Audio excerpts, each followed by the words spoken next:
show. Hi. Hi. Thank you so much for coming along. Yeah, thanks for having me. How long ago did you start psychology? And then when did you go into sexology? With psychology, I think I always knew that was sort of like a stepping stone to do sexology. I mean, yeah, I guess it all started when I think I was like 18 or 19 years old and just had this interest. And so, yeah, I just like around me, I just was like, I guess always psychoanalyzing and like really like reading into all the situations that I was in and that my friends were in. Yeah, I just like had all these questions and wanted to like help myself and my friends like make healthier choices.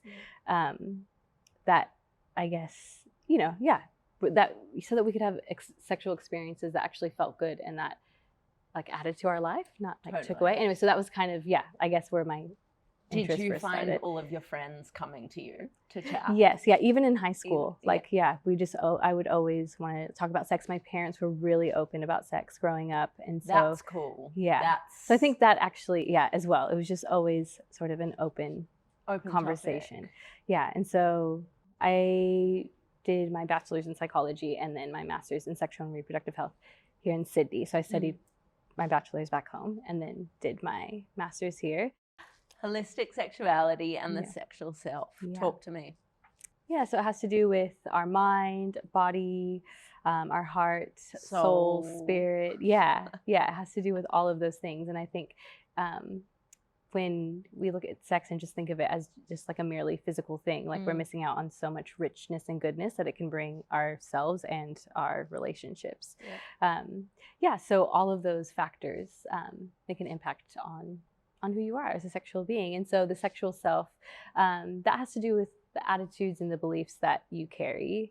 And we bring those into our experiences and our relationships. So understanding those things about yourself will help you to have a more enjoyable and pleasurable sex life.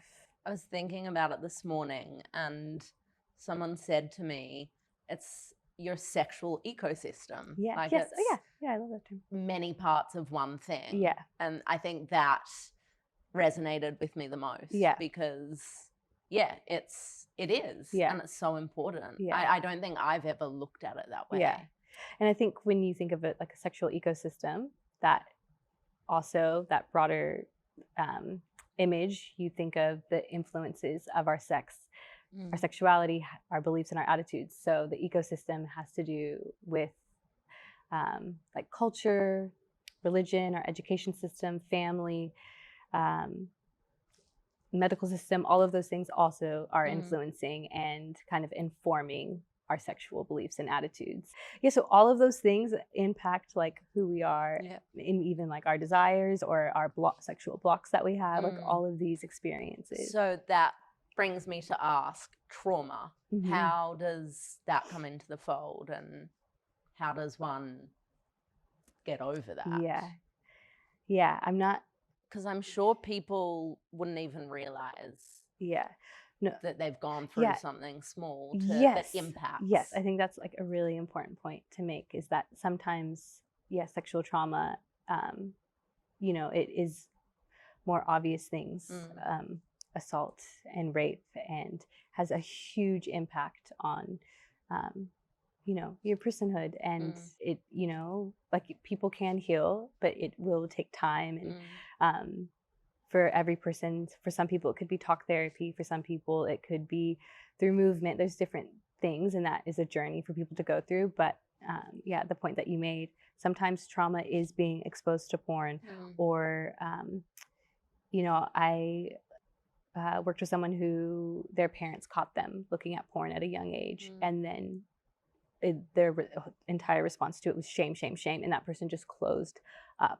So sometimes trauma can be littler things that happened. It's not always like a big thing. And so and a lot of the people that I've worked with have what's called vaginismus, and that's like the involuntary tightening of the muscles in the vagina. And so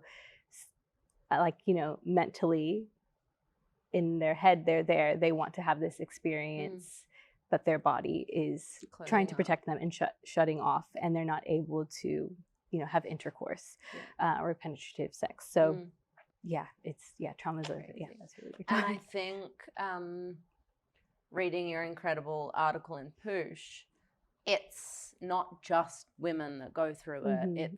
It can be anyone. Yeah. Everybody. Yeah. So, you know, your jock man or no, totally. And thinking of, you know, even so I guess like erectile dysfunction or premature ejaculation, those are sort of like performance anxiety type issues. And those are both psychological and physiological issues. So holistic sexuality, looking at it as, you know, that ecosystem, this big picture can help people have more enjoyable sex lives. And there could be, you know, dysfunctions, like some people don't like using that term, like vaginismus or erectile dysfunction, or it could just be you are like have a lack of desire. You want to be intimate with your partner, but you just like don't feel sexual at all. So it's like, looking at sex and, you know, really thinking about, I like to ask people to think about, you know, in trying to figure out like, what does that even mean? The sexual self, who am I? What do I like? Or, you know, I always like to ask people, what does sex mean to you? So how to channel holistic sexuality? Yes. Holistic sexuality has to do, it's a view of sex, that a framework that has to do with all of our parts of who we are as a person, mind, body, heart, and soul. You know, it's not just this physical act. You know, I guess it brings consciousness and more meaning to your sex life. I think oftentimes when people are questioning things about their sex life, it is because there's a desire or something's just not right. And so they want to enjoy sex a bit more, feel more satisfied. So I guess it's fair enough that kind of questions about sex come from like an issue or a block. And there's nothing wrong with that, because sex changes throughout the lifespan, throughout relationships. Like it's an ongoing changing process. So it's just, I think a really important position is to stay curious. The physical, you know, intercourse isn't everything that sex is. It has to do with all of these different moving parts. And so, you know, something like vaginismus, you know, it's psychological, it's physiological. It could be something to do with like your upbringing, and, you know, maybe working through with a therapist is something that could be helpful, or maybe learning about how arousal works and desire works, and learning to kind of work on ways to be intimate outside of the bedroom will help influence and change things in the bedroom. Or introducing something like Tussle is something that could help people. So that's the thing, looking at it holistically. Is it a physical thing? Is it a mental thing? Is it, you know, it just has all these different factors, and there's so much like richness in that to be able to consider like what's going on. And I was starting to say earlier, you know, in considering like the sexual self, I always like to ask people, you know, 2 questions. What does sex mean to you? I think that's really important to think about individually, and then also with who you're in a relationship with, like what does this mean to us? And then the other question that I like to ask is, how would you like to feel after sex? Like that will really let you know what your values and your attitudes are, and what you're getting from sex. Like, is it just for fun and play, or do you want to feel connected to someone? Do you want to feel cared for? Do you want to feel you know, a buzz? Like what is it? You know, I think those things are really important to just help you understand yourself a bit better. Totally. What advice do you give people with a low libido? Our libido is, you know, basically the desire for pleasure and for sex, and it's often usually sometimes called sex drive as well.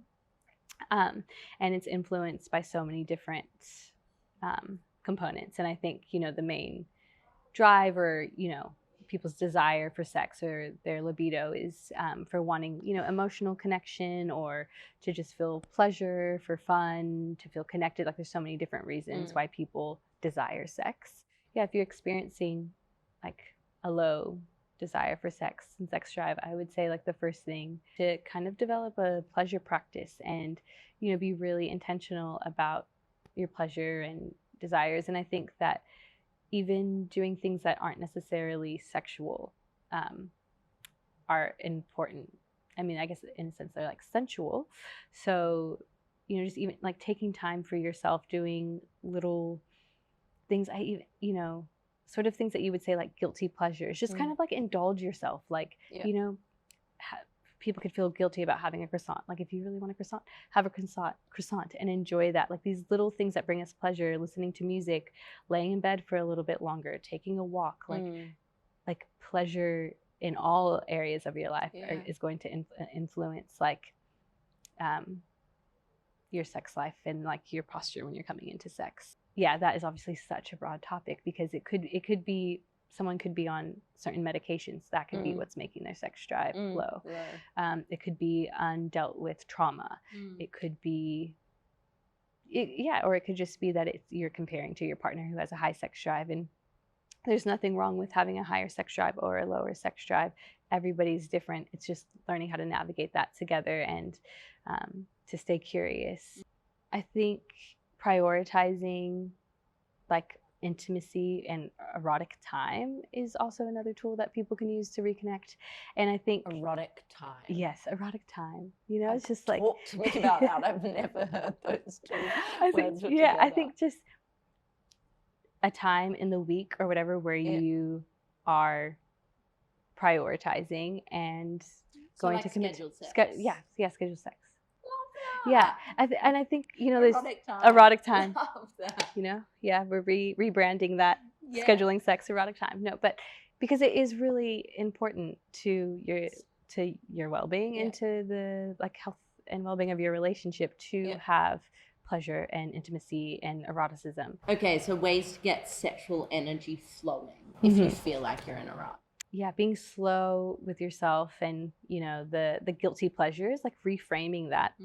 They're not like, I keep going back to the croissant example. Like it's not a guilty pleasure. Like that is a beautiful pastry of the world. Like enjoy it and savor every bite. Like welcoming the senses into everything you do and the beauty in everything you do, I think will help re-energize. A lot of the times when people feel like they're in a rut, it's because of like disembodiment and it's just about reconnecting back with your body and reminding yourself, I am a sexual being. I am a sensual being. This is part of who I am.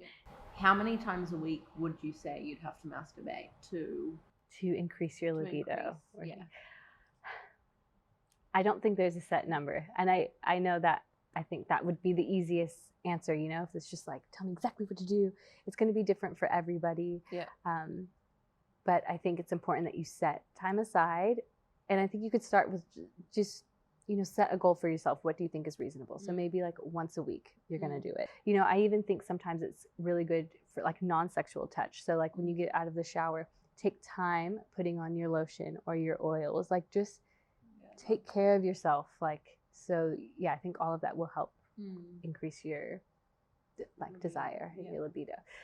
But I think just reminding yourself that you are a sexual being. I am sexual, I am sensual, and setting time aside for, like the breast massages, the sexual touch. And so with that, setting time aside. So what do we mean by, solo sex or masturbation? It's like literally massaging your vulva and your vagina, and probably something like Tussle is going to help you. You really just want to massage, and that will help you to see like what feels good, but also you're just bringing sensation and attention to that area. Also like giving yourself that pleasure and being able to do that yourself, it like honestly will influence so many other areas of your life because it's an empowering thing. So you'll show up different at work or in your relationships. You might be able to advocate for yourself more. Like it's just, it's part of embodiment and enjoying yourself.